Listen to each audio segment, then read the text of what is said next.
Wow, this press conference between Donald Trump and Vladimir Putin in Alaska could not have gone worse. Whatever went down in that meeting was a total disaster. Even Fox is saying that whatever the heck just took place was a utter failure, because Fox says they've never seen Donald Trump like that. And it seemed like Vladimir Putin just wanted to show up, take a photo with Donald Trump, and then leave and mock and humiliate the United States, while the foreign minister of Russia, Sergei Lavrov, shows up in a CCCP or USSR shirt, mocking the United States and Ukraine. So this press conference just took place between Donald Trump and Vladimir Putin. Donald Trump, I mean, he looked defeated. He looked disheveled. He looked sickly. And he says, there's no deal. There's no deal. But just even listen to his voice. It was like he was just crying or something. Here, play this clip. Mr. President, that was very profound. And I will say that I believe we had a very productive meeting. There were many, many points that we agreed on. Most of them, I would say, a couple of big ones that we haven't quite gotten there, but we've made some headway. So there's no deal until there's a deal. And then Donald Trump just ends the press conference abruptly.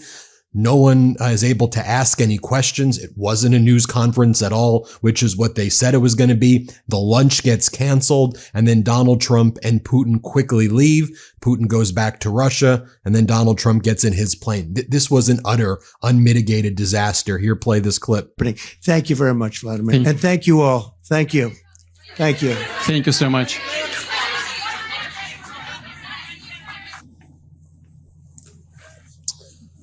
All right, we see there President Trump and Russian leader Vladimir Putin shaking hands at the end. Now, before Donald Trump rushed off from that press conference, Vladimir Putin mocked him again on stage. And Putin said, how about next time you come to Moscow? And Donald Trump was like flustered. Again, it looked like he was going to cry on stage. He's looked so utterly defeated here. Here, watch for yourself as Putin says, maybe you want to come to Moscow. Here, watch this. Again, Mr. President, I'd like to thank you very much. And we'll speak to you very soon and probably see you again very soon. Thank you very much, Vladimir. Next time in Moscow. Oh, that's an interesting one. I don't know. I'll get a little heat on that one, but I could see it possibly happening. Thank you very much, Vladimir. And thank you all. Thank you. Thank you. Thank you so much. Just so you see, here's how they're reporting it on Fox right now, where they said whatever went down in that room was not good at all. It went very bad. Putin came in and steamrolled Donald Trump, said what he wanted, and then Donald Trump just looked utterly weak and pathetic. This is what Fox is saying. Here, play this clip. Happened back there. It was just very unusual, atypical, and I think we're all awaiting, the readout, because the way that it felt in the room was not good. It did not seem like things went well, and it seemed like Putin came in and steamrolled, got right into what he wanted to say, and got his photo next to the president and then left. Of course, that is only the piece of the picture that we have right now, and certainly President Trump, who is the host and who is the president, would not want to, I think, enable something that would make him look weak.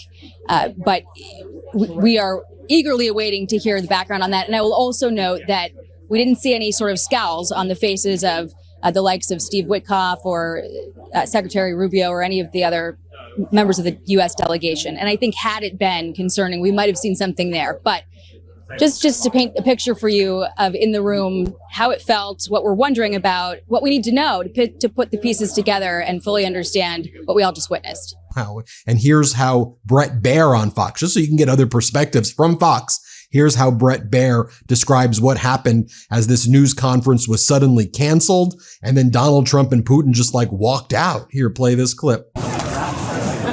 President Donald Trump and Russian President Vladimir Putin. The Russian president saying he and President Trump have reached a, quote, understanding on Ukraine, and had a warning for European leaders not to torpedo the nascent progress. President Trump called the meeting excellent, said there would be more things to come. However, this joint news conference was anything but. It was not a news conference. There were no questions taken by either leader.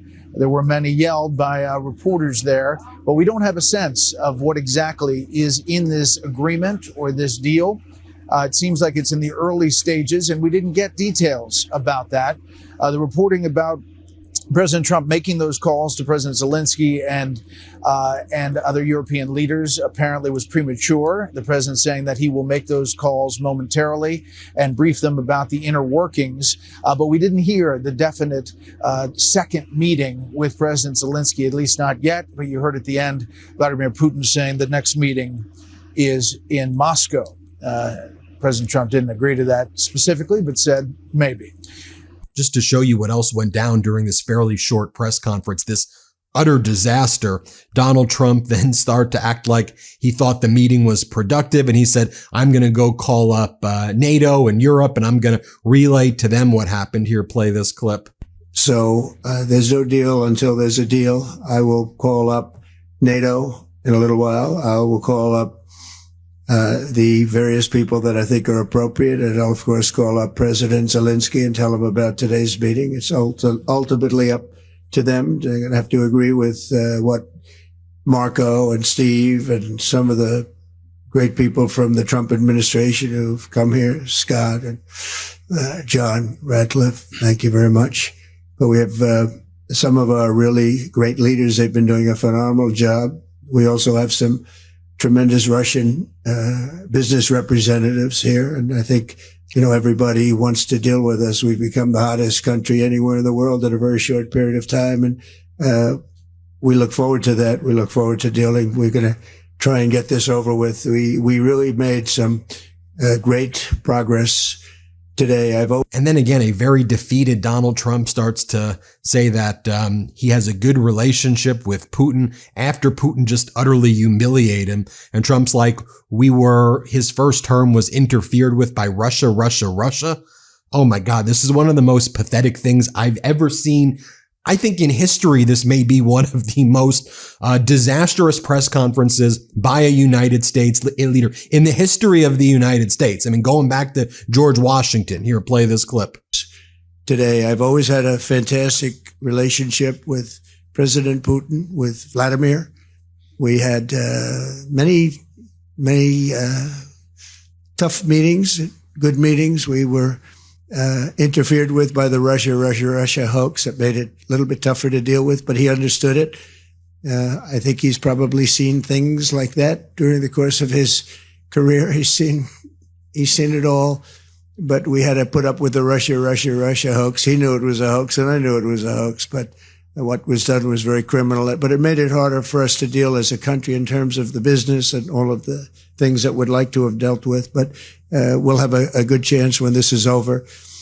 And then Putin steamrolled Donald Trump, did the Putin talking point. So Putin said, look, the issue with Ukraine, it's the threats that we face from Ukraine. We're going to have to eliminate the primary roots that caused the conflict. Translation from Putin and Russia, that means they need to genocide Ukraine. That's what that means. That's the Putin message here. Here, play this clip. As I've said, the situation in Ukraine has to do with fundamental threats to our security. Moreover, we've always considered the Ukrainian nation, and I've said it multiple times, a brotherly nation. However strange it may sound in these conditions, we have the same roots, and everything that's happening is a tragedy for us and terrible wound. Therefore, the country is sincerely interested in putting an end to it. At the same time, we're convinced that in order to make the settlement lasting and long-term, we need to eliminate all the primary roots, the primary causes of that conflict. And we've said it multiple times, to consider all legitimate concerns of Russia and to reinstate a just balance of security in Europe and in the world on the whole. And I agree with President Trump, as he has said today, that naturally the security of Ukraine should be ensured as well. And then Putin kind of further mocks Donald Trump here and talks about how Alaska is part of our common history. Remember, lots of people in Russia believe that Alaska still belongs to Russia, as does Putin. And Putin wants Alaska back. So Putin's mocking Donald Trump here. Here, play this clip. We're close neighbors, and it's a fact. It's also important that Alaska has to do with our common heritage, common history between Russia and the U.S., and many positive events have to do with that territory. Still, there is tremendous cultural heritage back from the Russian America. For example, Orthodox churches and a lot of more than 700 geographical names of Russian origin. During the Second World War, it was here in Alaska that was the origin of the legendary air bridge for the supply of military aircraft and other equipment under the Lend-Lease program. It was a dangerous and treacherous route over the vast emptiness of ice. However, the pilots of both countries did everything to bring closer the victory. They risked their lives and they gave it all for the common victory. And then Putin also, again, kind of mocks Trump and mocks the United States by saying, look, Donald, if you were in office back in 2022, the war would never have happened. And what Putin means is, I would have just had it. I would have just been given the land. Here, play this clip.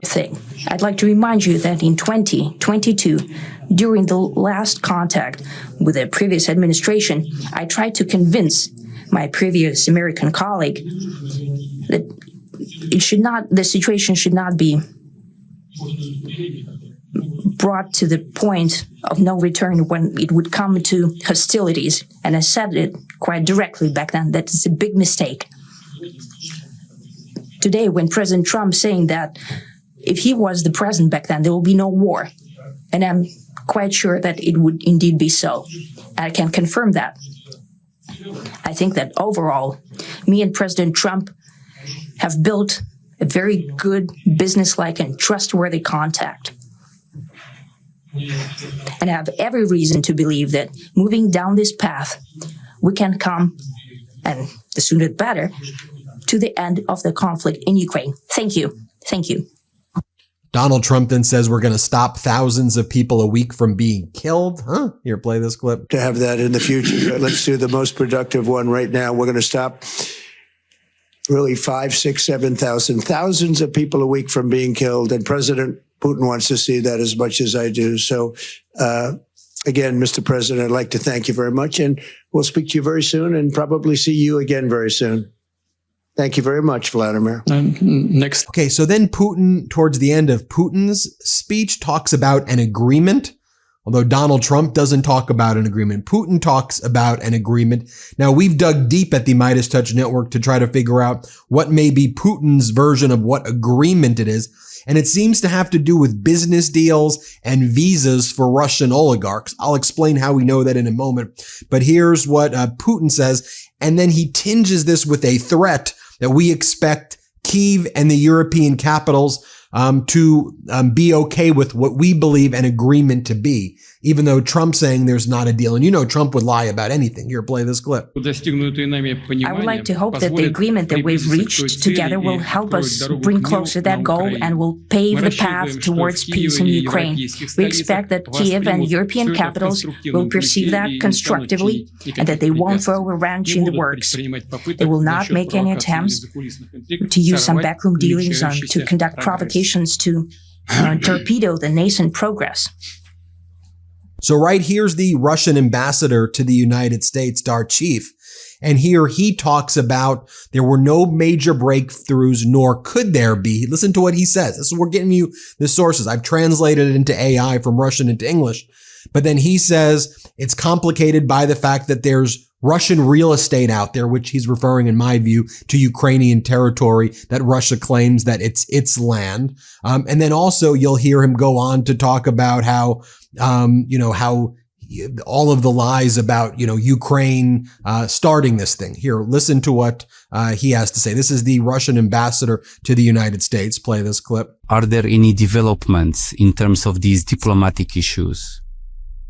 Well, we are working. So far, there are no major breakthroughs, and apparently there cannot be, but we are trying, but primarily in the visa sphere. But you can see for yourself that changes are happening very, very slowly. But after all, 2 other major issues: the return of de facto confiscated 6 objects of Russian diplomatic real estate, without which the resolution of other issues is complicated. And the second is our initiative, which we believe would contribute to normalization, real normalization of this, the restoration of direct air communication between our countries. No reaction to these proposals yet?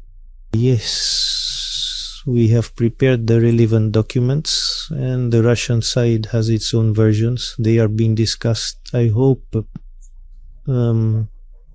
that the presidents will give, well, actually they have already given an impetus to strive for normalization. Mm-hmm. I hope after this summit there will be an impetus to speed up with this work. Thank you. Thank you.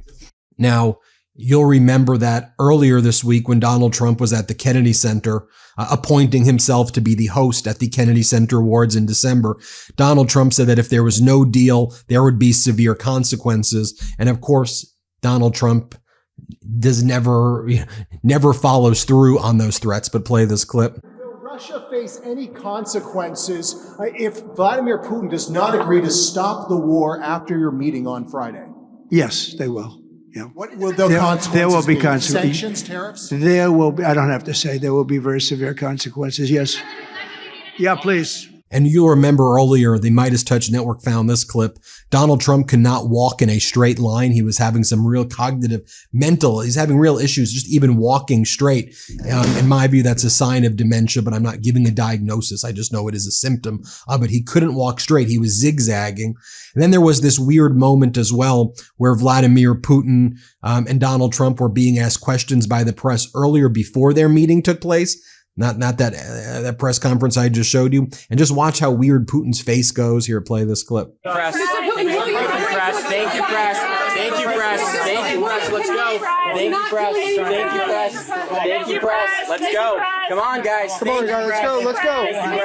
Thank you, press. Let's go. Thank you, press. Thank you, press. And before the meeting, Donald Trump was trying to play tough guy. Play this clip.